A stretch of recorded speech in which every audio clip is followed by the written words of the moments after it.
èmi mọ̀ ń gbọ́ ní ìmọ̀ pé lóòótọ́ ni mọ̀ ń ṣẹlẹ̀ àfi bí dádì mi dáadáa yìí role model yín olódì yíyàn bí wọ́n ṣe bọ́ ọ̀tà tán wá confirm ẹ̀ wípé lóòótọ́ ni mọ̀ ń ṣẹlẹ̀ ó di oṣù 6 ó di ọdún kan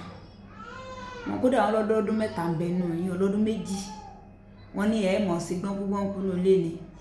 ẹ̀ ní fọwọ́ kan ìyàwó ẹ̀ ní ṣe ọmọ ọlọ́mọ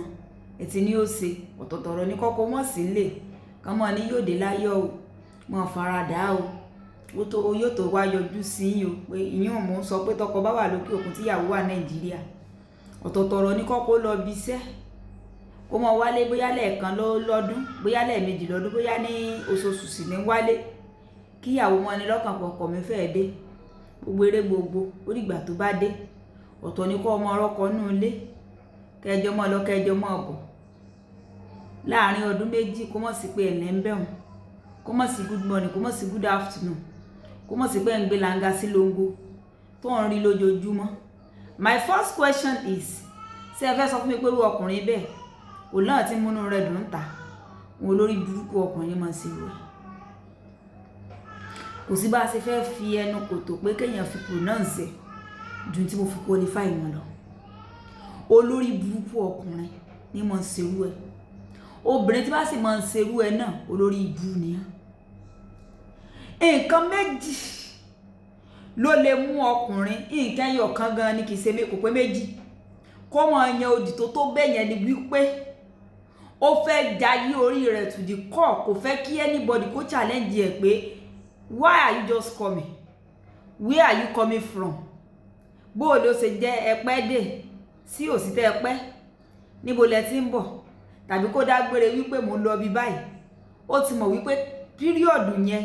òun ò fi ṣe tó bá wù níta òun ó dàbí sí bí òǹkè ànùmọ́dàrò ni olórí ibú ọkùnrin ní ìṣègùn ẹ̀. Mi lè imagine nígbà tó wà ń sàn góòde tí egungun rẹ lè ṣiṣẹ́ dáadáa tó lè ṣe 2 round tó lè ṣe 3 round kọ́ ọyọ 2 years nínú rẹ kọ́ níwọ̀n ní òdì orí burúkú kan kó wá dìgbà tó jẹ́ wípé mọ̀mọ́ yóò sẹ̀ mọ́ gbé àrùbáàbù rẹ jó kó tó di pé yóò tiẹ̀ wá òpá mọ́sẹ̀ rẹ kó tó di pé yóò gbèrí rárá kó tó di pé wàá ṣe súkẹ́súkẹ́ ìṣẹ́jú kan nígbà tó ní wúrò mọ́ kó wá express wípé kí obìnrin bẹ́ẹ̀ kó mọ́ déta sí ọlẹ́nu orí yín burú lọ́rùn ni orí yín burú ẹ̀yìn ọkùnrin tẹ̀ bá ń ṣe dáadáa bá ọ̀n bá yàwó yẹn ẹ dákun ṣe é sáà máa ń fowó oúnjẹ lẹ̀ because that's the most important thing ṣe é máa ń fowó oúnjẹ lẹ̀ ọdún 2 ọdún kan oṣù 6 wọ́n lè fi ń yòdì ní ìtò wáyà mi lẹ́nu ní pé ṣé ẹ ní ẹ̀sìn kankan tẹ́ ẹ̀ ń ṣe ni àbí ẹ̀ tún lọ ṣọ́ọ̀ṣì lẹ́mọ̀ ṣe àwa yìí Ọlọ́run wa ẹ wá ládùúgbò gbà ṣọ́ọ̀ṣì olórí ibú yóò lè jáde ọgbà ìwọ àtìyàwó rẹ̀ ẹ̀dá síra ń gbẹ̀ bá dórí ọ̀tá lẹ́mọ̀ ṣe amen somebody shout hallelujah olórí ibú kan bí èèyàn 6 ọ̀dá síyàwó rẹ̀ nú ilé ọba yẹn òdì oṣù 6 ọdún kan ẹ̀yin mọ̀ lè pààyàn ìyẹn ni wípé tó bá jíire gan ọkú gífànù lẹ́yìn bí ọ̀sẹ̀ bíi 2 lèyàwó sì wá sọ pé go and check on your daddy o I've not seen him for the past 2 weeks. Wọ́n máa wò pé ṣe bínú ilé kan lòun àtìyàwó àní ẹ mọ́ rèsì ọmọ ẹ̀ dáadáa òbí kan ló sì wòwọ́ yìí ó yẹ kí òbí yìí ó mọ̀ sunkún bí kan ni kí ni mo dánwò yìí kí ni mo tọ́ yìí wọ́n máa sọ fún ipá mọ̀ òjò ṣòkòtò yóò jọ kíjì pa bẹ́ẹ̀ wá ròdì yíyàn nínú ìyá àti bàbá ẹ̀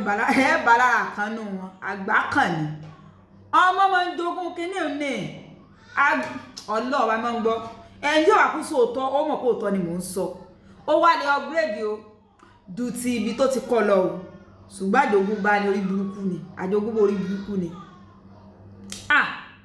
oṣù 6 ọdún kẹ́rin pé mo sáà ń tẹnu mọ́ ó mọ̀ pọ̀ ọwọ́ aná gbàyàwó lọ́wọ́ rẹ̀ táwọn ò bá gbà ọ̀sìn bí oníbò náà ṣe pín iná wá pínlẹ̀ fún ọ náà ní ọtí ẹ̀dúpẹ́ tí ọmọ gbọ́mọ bàbá fọ́sùn rẹ̀ ọ̀tún kíkọ́ yìí aládánwò ẹni ibi tí pọmọ́re léèwẹ̀ oṣù mẹ́fà ọdún kan nínú ẹnìyàwó síkì tí ò ní lè ṣe nǹkan kan tí ó sàmọ́ lọ́nu mọ́lẹ̀ ọmọ ní mọ̀ ṣe sọ́rí mọ́ mi sọ́rí ẹ ti sì yíyàn náà ẹ ti kàgbákò náà ṣe dádì lẹ tí ó gbà tẹ̀sán sóṣì sọ wọn ò tí ì gbọ́n ṣé wọn ò tí ì gbọ́n tàbí ń dákẹ́ ń dà mo dá a lé náà ẹ bá láìkẹ́ kọ́mẹ́ǹtì ẹ̀ ṣí ẹ o dàbọ̀.